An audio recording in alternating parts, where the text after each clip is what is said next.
എന്തുകൊണ്ടാണത്? നൂർ ഒന്ന് നിശ്വസിച്ചു.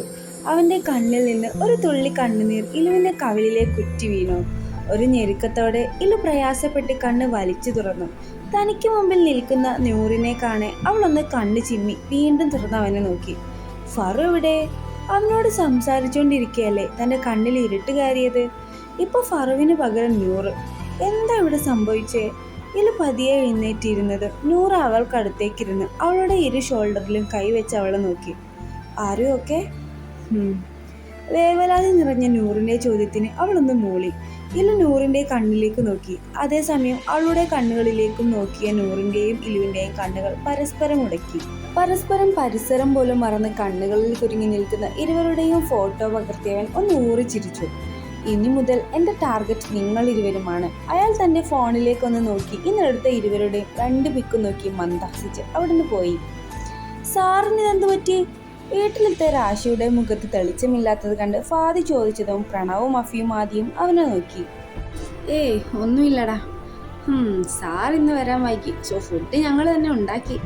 ആദ്യം വലിയ കാര്യം ചെയ്ത പോലെ പറഞ്ഞതും റാഷി ഒന്ന് ചിരിച്ച് സോഫയിലേക്കിരുന്നു. എന്നാ കഴിച്ചാലോ നമുക്ക്? അഫി ചോദിച്ചതും ഫാദി ക്ലോക്കിലേക്കൊന്ന് നോക്കി. ഫറു വന്നിട്ട് കഴിക്കാം. അവനിതുവരെ വന്നില്ലേ?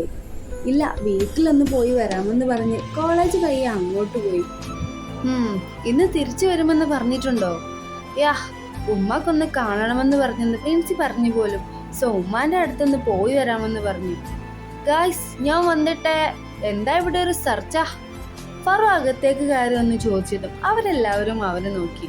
നിന്നെ എങ്ങനെ ഇവിടുന്ന് ചവിട്ടി പുറത്താക്കാമെന്ന് സർച്ചിക്കുകയാണ്.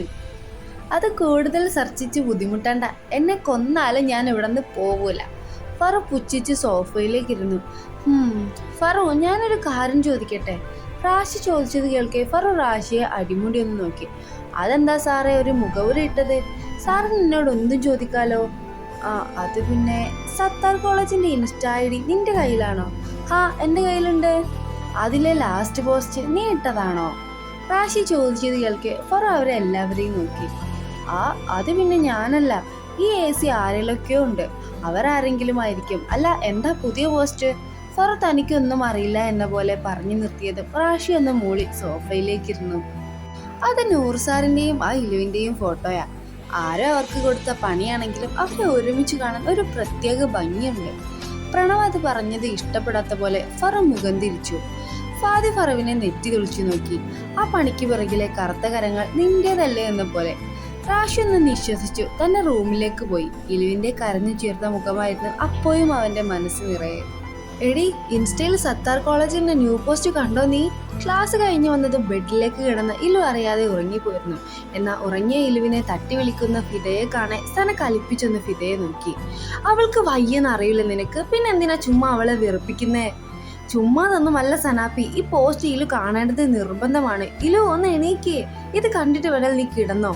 ഫിദ വീണ്ടും തട്ടി വിളിച്ചതും ഇലു കണ്ണ് വലിച്ചു തുറന്ന് അവളെ നോക്കി. നീ സത്താർ കോളേജിന്റെ ന്യൂ പോസ്റ്റും സ്റ്റോറിയും ഒക്കെ കണ്ടോ? ഫിദ കണ്ണു വിടർത്തി ചോദിച്ചത് കേൾക്കെ ഇലുവിന് ദേഷ്യം വന്നു. അത് ചോദിക്കാനാണോ നീ എന്നെ വിളിച്ചെഴുന്നേൽപ്പിച്ചത്? കലിപ്പാവാതെ പൊന്നെ, നീ ഈ പോസ്റ്റ് ഒന്ന് നോക്കിയേ. തനിക്ക് നേരെ ഫിദ നീട്ടി പിടിച്ച ഫോണിലേക്ക് ഇലു ഒന്ന് നോക്കി. തന്റെയും നൂറിന്റെയും കണ്ണിൽ നോക്കി നിൽക്കുന്ന ഫോട്ടോ. ആദ്യം വാഷ്റൂമിൽ പോയി വരുമ്പോൾ വീയാൻ പോയ തന്നെ അരയിലൂടെ ചുറ്റിപ്പിടിച്ച് പരസ്പരം കണ്ണിലേക്ക് വിടാതെ നോക്കുന്ന ഇരുവരുടെയും ഫോട്ടോയും.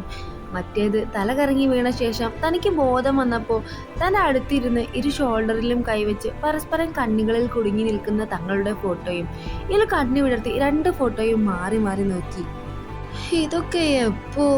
നീയും സാറും സെറ്റായോ? ഇനി ജോ സാറെ പോലെ കണ്ട മാത്രയിൽ ആങ്ങളെന്ന വട്ടം നൽകി സ്വീകരിച്ചു എന്നൊന്നും പറഞ്ഞു മുങ്ങണ്ട. സത്യം സത്യം പോലെ പറ.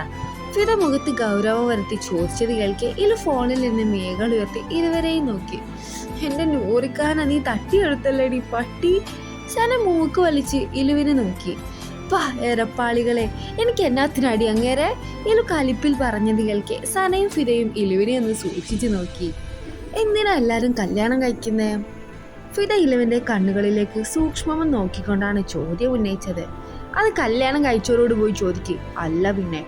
അപ്പൊ നിനക്കറിയില്ലേ? ഇല്ല, മോൾ ഒഴിവ് കിട്ടുമ്പോ പതിയെ പഠിപ്പിച്ചു തന്നാ മതി. പുച്ഛത്തോടെ പറഞ്ഞ ഇല്ലുവിനെ കാണാൻ അതിനേക്കാൾ വലിയ പുച്ഛം വാരി വിതറി ഫിദ സനയെ നോക്കി. കണ്ടോ, ഇവൾക്ക് എൻ്റെ സഹായം വേണം പോലും. നിന്നെ പോലെ കാക്കാശിരി കൊള്ളാത്തവളല്ല ഈ ഫിദ. മനസ്സിലായോടി കുട്ടിപിശാശെ. ഫിദ ഗമയിട്ട് നടന്നത് കാണാൻ സന പൊട്ടിച്ചിരിച്ചു. എൻ്റെ പൊന്നു വിത്തന, നിനക്കൊരു ഇച്ചിരി പോലും വിവരമില്ലേ? കല്യാണം എന്താണെന്നും ഭർത്താവിനെ തൻ്റെ ജീവിതത്തിൽ എത്രത്തോളം പ്രാധാന്യമുണ്ടെന്നും ഭർത്താവിൻ്റെ കയ്യാൽ ചാർത്തിയ മഹറിൻ്റെ മഹത്വവും ഒന്നും അറിയാത്തവരല്ല നമ്മുടെ ഏജിലുള്ള ഒട്ടുമിക്ക പെൺകുട്ടികളും. പിന്നെ നീ അർത്ഥം വെച്ചാണ് ഇവളോട് കല്യാണം എന്താന്ന് ചോദിച്ചത്. അത് മനസ്സിലാകാതിരിക്കാൻ ഞങ്ങൾ അത്രയ്ക്ക് പൊട്ടിയൊന്നുമല്ല. കുട്ടികളെ ഉണ്ടാക്കാൻ എന്ന മറുപടിയാണ് നീ പ്രതീക്ഷിച്ചതെങ്കിലും ഞങ്ങളുടെ മറുപടി അതല്ല. തൻ്റെ സങ്കടത്തിലും തൻ്റെ സന്തോഷത്തിലും ഒരുപോലെ പങ്കുചേർന്ന് തന്നെ സ്വന്തമെന്ന് അഹങ്കാരത്തോടെ നമുക്ക് പറയാൻ പറ്റിയ ഒരു കൂട്ടാളിയാണ് നമുക്ക് വേണ്ടത്. ഒരിക്കലും സൗന്ദര്യം പുറത്ത് തിരഞ്ഞെടുക്കുന്ന ഒരു ബന്ധവും നമുക്ക് വേണ്ട. മനസ്സ് ശുദ്ധിയുള്ള, തന്നെ സ്നേഹിക്കാനും ഏത് സാഹചര്യത്തിലും ചേർത്ത് പിടിക്കാനും അവനുണ്ട് അല്ലെങ്കിൽ അവളുണ്ട് എന്ന് ഇരുവർക്കും തോന്നുന്ന ഒരു കൂട്ടാളിയാണ് നമുക്ക് വേണ്ടത്. സന പറഞ്ഞു നിർത്തിയത് കേൾക്കെ ഇല കണ്ണുകൾ ഇറുകെ മൂടി ബെഡിലേക്ക് കിടന്നു. ഏത് സാഹചര്യത്തിലും എൻ്റെ പെണ്ണിനെ ചേർത്ത് പിടിക്കാനും സ്നേഹിക്കാനും ഞാനുണ്ടാവും. എൻ്റെ അവസാന ശ്വാസം വെടിയും വരെയും ഞാൻ എൻ്റെ ഈ കുഞ്ഞു പെണ്ണിനെ ഇങ്ങനെ ചേർത്ത് പിടിച്ച് എൻ്റെ സ്നേഹം മുഴുവൻ മരണം വരെ ഞാൻ അവൾക്ക് നൽകും.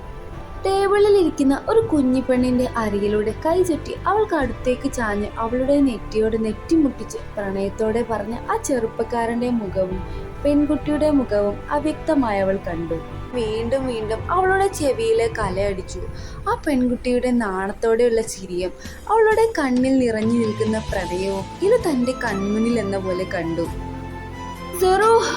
അലർച്ചയോടെ എഴുന്നേറ്റിരുന്നവളെ കാണാൻ സനയും ഫിദയും കണ്ണും വിടർത്തി അവളെ നോക്കി.